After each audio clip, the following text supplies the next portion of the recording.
Di masa Jepang kuno, di balik hutan-hutan lebat dan gunung-gunung berkabut, berdirilah sebuah klan legendaris yang disebut klan Tsukimoto Ichizoku.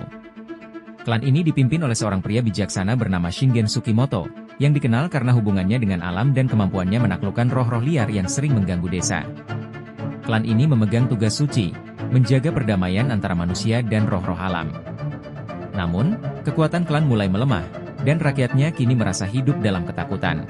Putra tunggal Shingen, Akihiro Tsukimoto, adalah pangeran pewaris klan yang tangguh tapi belum diuji dalam bahaya nyata. Suatu malam, sebuah kejadian mengerikan mengguncang seluruh desa.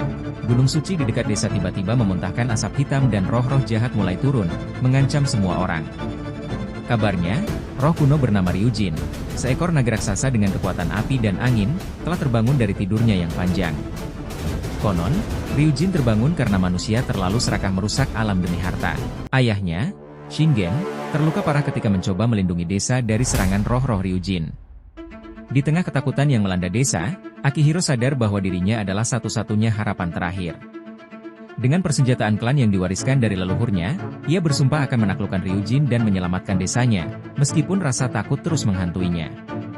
Akihiro memulai perjalanannya dengan ditemani oleh Hinata, seorang gadis tangguh yang juga sahabat masa kecilnya. Hinata memiliki kekuatan penyembuhan yang luar biasa, tetapi ia tahu bahwa berhadapan dengan roh-roh gunung akan menguji kekuatannya hingga batas akhir. Dalam perjalanan menuju puncak gunung, mereka disergap oleh roh-roh jahat yang menyerupai bayangan hitam, merasuki pepohonan dan bahkan binatang. Hutan berubah menjadi tempat yang mengerikan, dengan pepohonan yang seolah hidup, menggeliat dan menyerang mereka.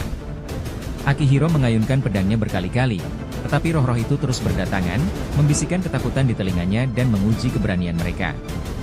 Di tengah pertarungan yang kacau, Akihiro dan Hinata tersesat di lembah gelap, di mana mereka disergap oleh bayangan besar, roh penjaga Ryujin yang dikenal sebagai Tengu, sosok menyerupai iblis dengan sayap lebar dan mata merah menyala.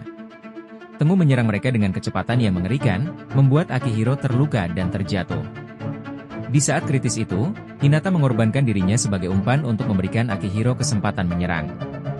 Dengan sekuat tenaga, Akihiro menghunuskan pedangnya dan berhasil mengalahkan Tengu, meski ia harus mengeluarkan seluruh energi yang tersisa. Akhirnya, mereka sampai di puncak gunung, di mana Ryujin telah menunggu. Sang naga menjulang, matanya berkilat merah, dan setiap hembusan napasnya menghasilkan angin panas yang bisa membakar hutan dalam sekejap. Ryujin menertawakan Akihiro, mengejek keberaniannya yang dianggap naif. Dengan kekuatan besar, Ryujin mulai mengurung Akihiro dalam badai api yang berputar. Namun, di tengah ancaman maut, Akihiro teringat ajaran ayahnya bahwa kekuatan sejati klan Tsukimoto bukanlah kekerasan, melainkan keseimbangan. Dalam ketenangan batinnya, Akihiro menyadari bahwa ia harus berdamai dengan Ryujin, bukan mengalahkannya. Ia menurunkan pedangnya, lalu berlutut di hadapan sang naga, meminta maaf atas dosa-dosa manusia terhadap alam dan bersumpah atas nama klan untuk memperbaiki kesalahan mereka. Perlahan-lahan, badai api pun mereda. Ryujin, yang awalnya menyemburkan amarah, kini mulai tenang. Naga itu akhirnya menerima permohonan maaf Akihiro dan setuju untuk kembali tidur, tetapi dengan satu syarat, Akihiro harus menjadi penjaga baru gunung tersebut dan menjaga keseimbangan antara manusia dan alam. Dengan penuh luka dan kelelahan, Akihiro kembali ke desa sebagai pahlawan. Desanya kembali damai, dan Ryujin tertidur kembali. Klan Tsukimoto Ichizoku mendapatkan kembali kejayaannya sebagai penjaga alam, dan Akihiro, sang pangeran, menjadi legenda yang diceritakan dari generasi ke generasi sebagai pemimpin yang menemukan kekuatan sejatinya dalam keberanian dan kerendahan hati.